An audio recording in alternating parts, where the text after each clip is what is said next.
കോടതി ഉത്തരവിലെ വിശദാംശങ്ങൾ മാതൃഭൂമി ന്യൂസിന്. പ്രതി പദവി ഉപയോഗിച്ച് കേസിൽ സ്വാധീനം ചെലുത്തുകയും സാക്ഷികളെ സ്വാധീനിക്കാനും തെളിവ് നശിപ്പിക്കാനും സാധ്യതയെന്നും കോടതി വ്യക്തമാക്കി. രാഹുലിനെതിരായ രണ്ടാമത്തെ കേസ് പരിഗണിച്ചില്ല.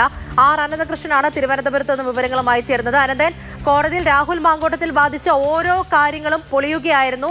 അത് വലിയ കുരുക്കായി തന്നെ മാറിയിട്ടുണ്ട്. നമ്മൾ തുടക്കം മുതൽ തന്നെ പറയുന്നുണ്ടായിരുന്നു പ്രതി ഉന്നത സ്വാധീനമുള്ള വ്യക്തിയാണ്. അതെല്ലാം കോടതിക്ക് ബോധ്യപ്പെട്ടിട്ടുണ്ട്.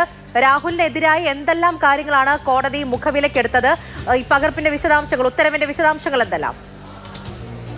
രാഹുൽ മാങ്കൂട്ടത്തിലിന്റെ മുൻകൂർ ജാമ്യാപേക്ഷ തള്ളിക്കൊണ്ടുള്ള തിരുവനന്തപുരം ജില്ലാ സെഷൻസ് കോടതി ഉത്തരവിന്റെ വിശദാംശങ്ങളാണ് ഇപ്പോൾ മാതൃഭൂമി ന്യൂസ് പുറത്തുവിടുന്നത്. ഈ ഉത്തരവിൽ പറയുന്നത് ഏറ്റവും പ്രധാനപ്പെട്ട കാര്യം എന്തുകൊണ്ടാണ് രാഹുൽ മാങ്കൂട്ടത്തിലിന് മുൻകൂർ ജാമ്യാപേക്ഷ തള്ളിയത് എന്നത് സംബന്ധിച്ച് കൃത്യമായി കോടതി ഈ ഉത്തരവിൽ വിശദീകരിക്കുന്നുണ്ട്. അതിന്റെ ഏറ്റവും പ്രധാനപ്പെട്ട കാരണം രാഹുൽ മാങ്കൂട്ടത്തിൽ MLA ആണ്, ജനപ്രതിനിധിയാണ്, രാഷ്ട്രീയ നേതാവാണ് എന്ന ഒരൊറ്റ കാരണമാണ് കോടതി പ്രധാനമായും കാണുന്നത്. കാരണം രാഹുൽ മാങ്കൂട്ടത്തിൽ MLA ആയതുകൊണ്ട് തന്നെ ആ പദവി ഉപയോഗിച്ചുകൊണ്ട് കേസിൽ സ്വാധീനം ചെലുത്താനുള്ള സാധ്യത കോടതി മുന്നിൽ കണ്ടു എന്നാണ് വ്യക്തമാക്കുന്നത്. അതിനൊപ്പം തന്നെ ഈ പദവി ദുരുപയോഗം ചെയ്തുകൊണ്ട് കോടതി നിരീക്ഷിക്കുന്നത് പദവി ദുരുപയോഗം ചെയ്തുകൊണ്ട് കേസിലെ സാക്ഷികളെയും പരാതിക്കാരെയും ഭീഷണിപ്പെടുത്താനും സ്വാധീനിക്കാനും പ്രതിക്ക് കഴിയും. അതുകൊണ്ട് മുൻകൂർ ജാമ്യം നൽകാനാവില്ല എന്നുള്ളതാണ് കോടതി കണ്ടെത്തിയിരിക്കുന്നത്.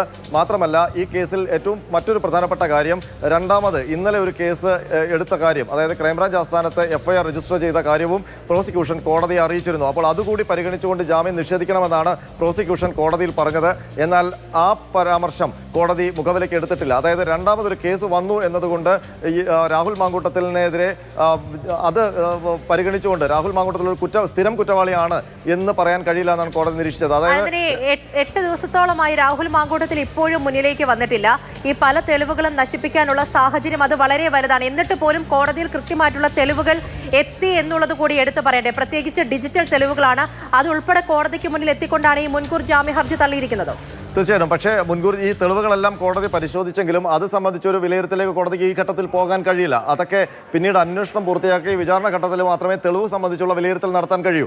ഈ തെളിവുകൾ കണ്ടതുകൊണ്ടാണ് കോടതിക്ക് ഈ മുൻകൂർ ജാമ്യത്തിൽ ഒരു തീരുമാനമെടുക്കാൻ സാധിച്ചതെന്നാണ് നമ്മൾ മനസ്സിലാക്കേണ്ടത്. അപ്പോൾ കോടതി അതിനൊരു കാരണമായി കണ്ടെത്തിയിരിക്കുന്നത് ഇയാൾ MLA എന്ന പദവി ഉപയോഗിച്ചുകൊണ്ട് സാക്ഷികളെ സ്വാധീനിക്കാനും മറ്റും ശ്രമിക്കും. കാരണം ഈ സമീപകാലത്തുണ്ടായ കാര്യങ്ങളൊക്കെ ഈ അന്വേഷണ ഘട്ടത്തിൽ അല്ലെങ്കിൽ ഇതിൻ്റെ സമീപ ദിവസങ്ങളിലുണ്ടായ ഡെവലപ്മെന്റ്സ് ഒക്കെ കോടതിയെ പ്രോസിക്യൂഷൻ ധരിപ്പിച്ചിട്ടുണ്ട്. അതിനൊപ്പം പ്രോസിക്യൂഷൻ പറഞ്ഞത് പുതിയ പരാതി കൂടി വന്നിട്ടുണ്ട്, പുതിയ കേസ് രജിസ്റ്റർ ചെയ്തിട്ടുണ്ട്.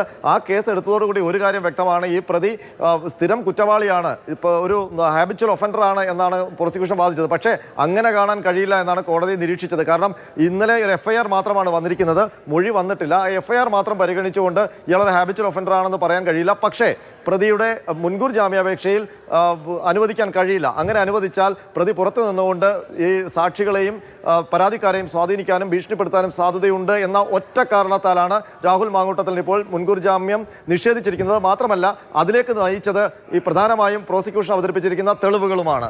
ഈ രണ്ടാമത്തെ പരാതി, അത് കഴിഞ്ഞ ദിവസമാണ് FIR ഇടുന്നത്. ഇപ്പോൾ ഈ രണ്ട് കേസുകളും പരിഗണിച്ച് നോക്കുകയാണെങ്കിൽ ഒന്നും കൂടി ഗുരുതരമായി വരുന്നത് തീർച്ചയായിട്ടും ഈ രണ്ടാമത്തെ പരാതി തന്നെയാണ്. അതിൽ ഉടൻ തന്നെ ഈ പരാതിക്കാരി മൊഴി നൽകുമോ? ഉടൻ തന്നെ അന്വേഷണ സംഘം അവരിലേക്ക് എത്തുമോ? അങ്ങനെയുള്ള നിയമ നടപടികൾ ഏത് വിധത്തിലാണ് മുന്നിലേക്ക് പോകുന്നത്? പൂജ, KPC പ്രസിഡന്റ് സംസ്ഥാന പോലീസ് മേധാവിക്ക് ഫോർവേഡ് ചെയ്ത പരാതി ആണ് ഇപ്പോൾ FIRന് ആധാരമായിരിക്കുന്നത്. അത് അടിസ്ഥാനമാക്കിക്കൊണ്ടാണ് ക്രൈംബ്രാഞ്ച് ആസ്ഥാനത്ത് FIR രജിസ്റ്റർ ചെയ്തിരിക്കുന്നത്. അതിൽ നമുക്കിന്ന് അതിനകത്ത് സംഭവിച്ചത്, അതിന് പ്രത്യേക SIT ആണ് രൂപീകരിച്ചിരിക്കുന്നത്. അത് ക്രൈംബ്രാഞ്ച് ഉദ്യോഗസ്ഥരാണ്. അവരിന്ന് യോഗം ചേർന്നു. അതിനുശേഷം ഈ KPC പ്രസിഡന്റിന്റെ മെയിലിൽ വന്ന ആ മെയിൽ ID, ഏത് അഡ്രസ്സിൽ നിന്നാണോ KPC പ്രസിഡന്റ് വന്നിരിക്കുന്നത് ആ മെയിൽ IDയിലേക്ക് പോലീസ് ഒരു നോട്ടീസ് അയക്കുകയാണ് ഇന്ന് ചെയ്തത്. അതായത് ആ പരാതിക്കാരിയോട് നേരിട്ട് വന്ന് മൊഴി നൽകാൻ, പോലീസിന് മുമ്പിൽ SITക്ക് മുൻപിൽ മൊഴി നൽകാനുള്ള അഭ്യർത്ഥനയാണ് മുന്നോട്ട് വെച്ചിരിക്കുന്നത്. അതായത് നമുക്ക് മനസ്സിലാക്കാൻ കഴിയുന്നത് ഒരു കമ്മ്യൂണിക്കേഷൻ ഈ പരാതിക്കാരിയുമായി നടന്നിട്ടുണ്ട്. ആ കമ്മ്യൂണിക്കേഷൻ അനുസരിച്ച് പെൺകുട്ടി മൊഴി നൽകുമ്പോൾ അടുത്ത നടപടികളിലേക്ക് പോകും. പക്ഷേ ആ മൊഴി നൽകുന്നത് വരെ ഈ കേസിൽ രാഹുൽ മാങ്കൂട്ടത്തിൽ അറസ്റ്റ് ഉണ്ടാകില്ല. പക്ഷേ മൊഴി നൽകുന്നതോടുകൂടി രാഹുൽ മാങ്കൂട്ടത്തിനെതിരെ അറസ്റ്റ് അടക്കമുള്ള നടപടികളുമായി രണ്ടാമത്തെ പരാതി കഴിഞ്ഞ ദിവസമാണ് FIR ഇട്ടത്. അപ്പോൾ അതുമായി ബന്ധപ്പെട്ടിട്ടുള്ള നിയമ നടപടികൾ മുന്നിലേക്ക് പോകുന്നുണ്ട്. ഒപ്പം തന്നെ ഇന്നത്തെ ഈ കോടതി ഉത്തരവിലെ പ്രധാനപ്പെട്ട വിശദാംശങ്ങളാണ് ആർ അനന്തകൃഷ്ണൻ ഇപ്പോൾ നൽകിയത്.